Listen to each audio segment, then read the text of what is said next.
Princi i vogël, kapitulli i 2. Pra, kam jetuar vetëm, pa dikë për të biseduar me të vërtetë.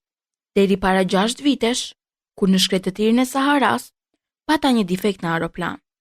Diçka ishte prishur në motorin e tij, dhe meqense nuk isha me vete as mekanik, as ndonjë pasagjer, vendosa ta ndreq vetë këtë defekt të koklavitur. Për mua, kjo ishte çështje jete apo vdekje, sepse kisha ujë për të pirë vetëm për një javë. Natën e parë, fjeta në rër, 1 milje larg nga çdo truall i banuar.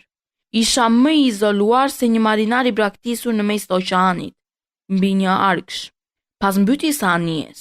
Pra, imagjinoni habin time në agim, kur u zgjova nga një zë i çuditshëm që më thoshte: "Të lutem, vizato më një dele." "Çfarë? Vizato më një dele?" Kërceva pupthi në këmbë, si të më kishte goditur ufeja. Fërkova sytë mirë, duke vështruar me kujdes për rreth, dhe pash një njeri të vogël, mjaft i zakonshëm, që më vështronte me një pamje të rëndë. Ky është portreti më i mirë që më vonë kam arritur t'i bëj atij. Por vizatimi im, sigurisht, është shumë më pak i arrirë se modeli vërtet. Por nuk është faji im. Me shkurajimin që i bën të rriturit karrierës sime si piktor, kur isha 6 vjeç, nuk kam arritur të vizatoj tjetër veç gjarpërinjve boa nga jashtë apo nga brenda. Vështrova ngultas atë vëgim me sytë e çapëlyer nga abia. Mos harroni se ndodhesha 1000 milje larg nga çdo qendër e banuar. Megjithatë, njeriu i vogël nuk dukej se kishte humbur në mes të rërës, por nuk dukej as si raskapitur, as i jetur, as i uritur, as i friksuar për vdekje. Asgjë tek ai nuk linte përshtypje një të humburi në shkretëtir, 1000 milje larg nga çdo qendër të banuar. Kur më në fund arrita të flas, i thash: "E pra, çfarë po bën ti këtu?" Dhe si përgjigje, ai përsëriti, shumë ngadalë, si të bëje fjalë për diçka të rëndësishme: "Të lutem, vizato më një dele." Kur një mister është shumë mbreslënës, nuk guxojmë ta kundërshtojmë. Edhe pse më dukej absurde, 1000 milje larg nga çdo qendër banimi e në rrezik jete, zora nga xhepi një flet letre dhe një silograf. Por pastaj më kujtua që studimet e mia ishin përqendruar mbi gjeografinë, historinë, aritmetikën dhe gramatikën. Ndaj thash djalit të vogël, disi qef prishur, se nuk dija të vizatoja. Por ai mu përgjigj: "Nuk ka rëndësi, vizatom një dele."